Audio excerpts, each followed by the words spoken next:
Hello dear students, once again welcome back to our channel Gyan lab.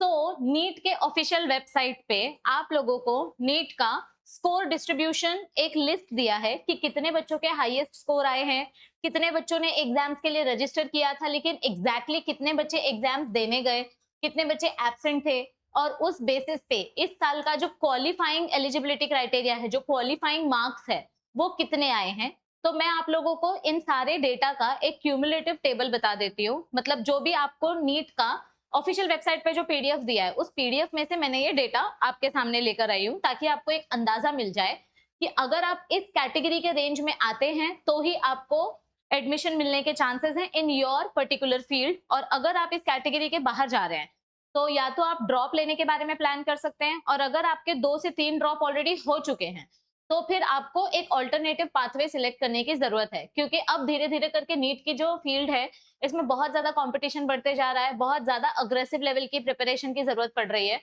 और अगर आपके 2 से 3 ड्रॉप्स ऑलरेडी हो चुके हैं और आप नहीं क्वालिफाई कर पा रहे हो तो may be something bigger and something else is meant for you, और आपको वो चूज करना पड़ेगा कि अब आपके लिए ऑल्टरनेटिव पाथवे कौन सा होना चाहिए। तो चलिए सबसे पहले देख लेते हैं कि हमारा मार्क्स डिस्ट्रीब्यूशन लिस्ट किस हिसाब से यहाँ पर बताया गया है। अब यहाँ पर अगर हम देखें तो देखो, हाईएस्ट स्कोर नीट का 2 बच्चों ने स्कोर किया है, एक पंजाब से एक हरियाणा से। आपको वो पीडीएफ नीट के ऑफिशियल वेबसाइट पे डायरेक्टली मिल जाएगी, वहां पर जाकर आप चेक कर सकते हो। तो टोटल हाईएस्ट स्कोर जो है 715 मार्क्स स्कोर किया है 2 लड़कों ने, ठीक है। उसके बाद 19 स्टूडेंट्स ने अप्रोक्सीमेटली 700 से ज्यादा मार्क्स स्कोर किया है, 1400 समथिंग स्टूडेंट्स ने 650 से अबव स्कोर किया है, एंड 10,000 प्लस स्टूडेंट्स ने 600 से अबव स्कोर किया है, और 90,000 के आसपास के स्टूडेंट्स ने 500 एंड अबव मार्क्स स्कोर किया है, ठीक है। अब अगर मैं क्वालिफाइंग मार्क्स की बात करूं तो क्वालिफाइंग मार्क्स का हम लोग ऐसे अंदाजा लगा रहे थे कि अनरिजर्व कैटेगरी के लिए क्वालिफाइंग मार्क्स 160 से 180 के बीच में होगा, और रिजर्व्ड 160 से 180 के बीच में, और रिजर्व्ड कैटेगरी का क्वालिफाइंग मार्क्स जो है वो 150 के आसपास होगा। लेकिन इस साल का कंपटीशन लेवल, नीट का पेपर का डिफिकल्टी लेवल, सारी चीजों को कंसिडर करते हुए क्वालिफाइंग मार्क्स आपका काफी ऊपर जा चुका है, और 19 लाख स्टूडेंट्स ने एग्जाम दिया था। देखो 22 लाख बच्चों ने रजिस्ट्रेशन किया था, उसके बाद जब री नीट एग्जाम हुआ तो टोटल रजिस्ट्रेशन 19 लाख स्टूडेंट्स का वापस देखा गया कि 19 लाख स्टूडेंट्स ने एग्जाम अटेम्प्ट की है। अब उसमें से 10 लाख से ज्यादा बच्चे जो हैं वो इतना मार्क्स भी स्कोर नहीं कर पाए, और वो लोग काउंसलिंग के कॉम्पिटिटिव लिस्ट से पहले ही आउट हो चुके हैं। यानी कि अब आपका जो सीट का कंपटीशन होने वाला है वो 10 से 11 लाख बच्चों के बीच में होने वाला है। और क्वालिफाइंग मार्क्स मतलब क्या होता है कि आपके मिनिमम इतने मार्क्स होने चाहिए अगर आप किसी भी गवर्नमेंट कॉलेज के लिए एम कर रहे हैं फॉर योर मेडिकल कोर्सेज, ठीक है। तो अनरिजर्व्ड या ईडब्ल्यूएस कैटेगरी की अगर मैं बात करूं तो क्वालिफाइंग मार्क्स इतना एक्सपेक्ट किया था लेकिन इससे काफी हाई गया है। For unreserved category it is approximately 210 plus marks, and for reserved category it is above 175 marks. तो अगर आप इस क्वालिफाइंग रेंज में आते हैं तो ही आप आगे काउंसलिंग के बारे में सोच सकते हैं, ठीक है। अब यहाँ पर मैं बात करूं आपके कैटेगरी, आपके रैंक और आपके स्कोर के बारे में, तो ध्यान से देखना। अनरिजर्व्ड कैटेगरी का जो रैंक बन रहा है, मतलब 555 टू 560 मार्क्स के आसपास कितने बच्चों के मार्क्स आए हैं? 29,000। यानी कि अगर आप इस रेंज में आ रहे हो तो आपका रैंक 29,000 के आसपास आएगा। अगर आप इस रेंज में आ रहे हो तो आपका रैंक ओबीसी कैटेगरी के लिए 29,500 के आसपास आएगा। अगर आपके इतने मार्क्स बन रहे हैं तो आपका इतना रैंक बनेगा फॉर ईडब्ल्यूएस कैटेगरी। ये कैटेगरी वाइज मार्क्स के हिसाब से आपको रैंक बताया गया है कि अगर आप इस कैटेगरी को बिलोंग करते हो और आपके इतने मार्क्स आए हैं तो ये आपका रैंक बनेगा।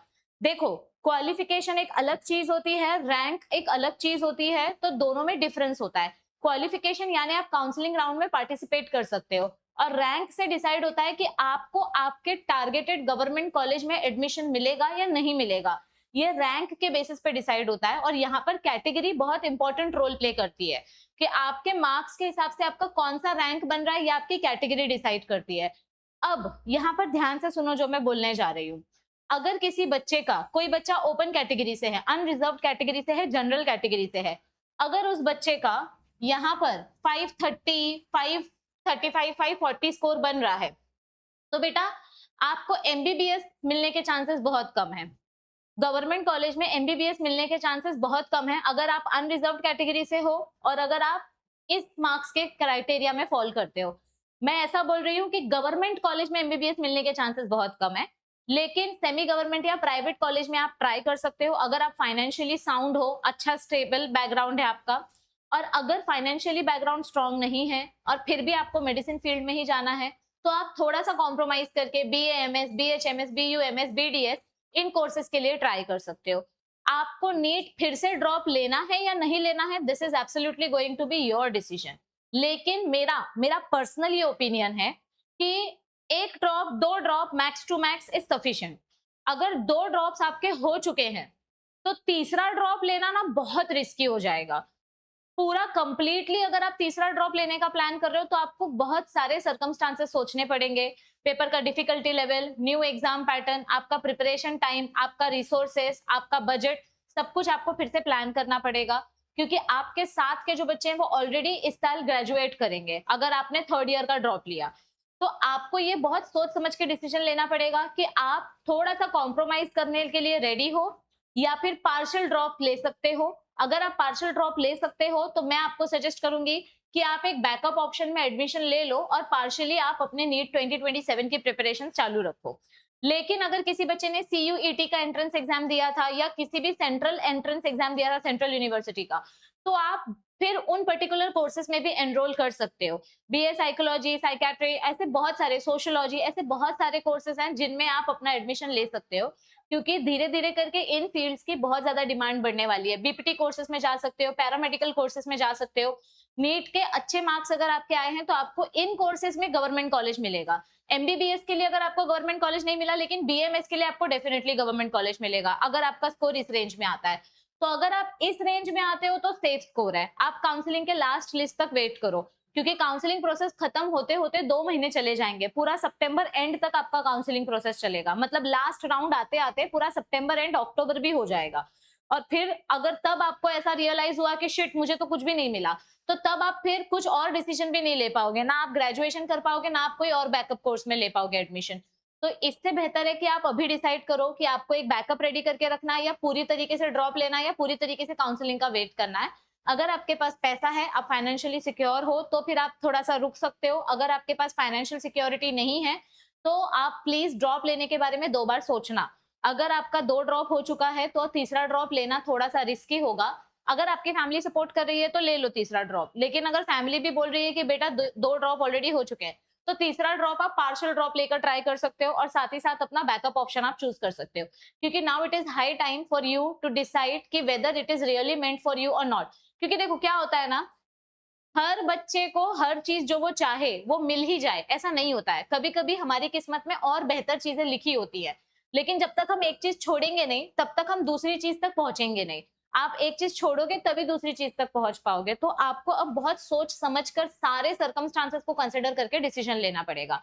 नीट की जो भी काउंसलिंग प्रोसेस को लेकर अपडेट होंगे, देखो मुझे काउंसलिंग के बारे में बहुत ज्यादा इन डेप्थ तो इतनी नॉलेज नहीं है और मैं ज्यादा फेक इन्फॉर्मेशन नहीं देती। मुझे जितना समझ में आता है, जितना मेरे दिमाग में घुसता है, मैं उतना ही अपडेट्स आपको प्रोवाइड करती हूँ। बट मुझे एक चीज आती है, सिखाना।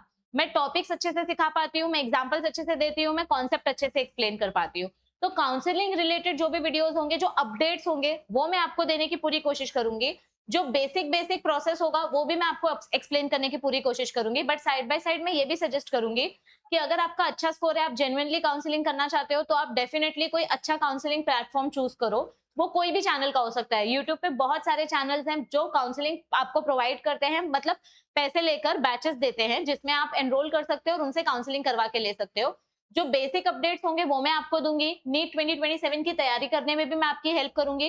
स्पेशली महाराष्ट्र बोर्ड के जो बच्चे हैं, महाराष्ट्र बोर्ड का सिलेबस और नीट का सिलेबस दोनों में जो हाई वेटेज कॉमन चैप्टर्स हैं वो मैं आपको डिटेल में पढ़ाने वाली हूँ। और साथ ही साथ नीट 2026 का काउंसलिंग अपडेट्स भी मैं आपको देते रहूंगी।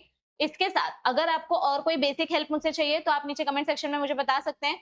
मेरे महाराष्ट्र बोर्ड के जितने बच्चे हैं जिन्होंने इस साल नीट दिया था, मैं सच में क्यूरियस हूँ कि आप लोगों का क्या स्कोर आया है। तो आई होप आप लोगों ने अपना स्कोर चेक कर लिया होगा। प्लीज वीडियो के नीचे कमेंट करना व्हाट इज योर रिजल्ट, क्योंकि मैं एक्साइटेड हूँ कि आपके कितने मार्क्स आए। लास्ट में हमने बहुत एमसीक्यू प्रैक्टिस की थी, बहुत सारे सेशंस लिए थे, लाइव लेक्चर्स लिए थे।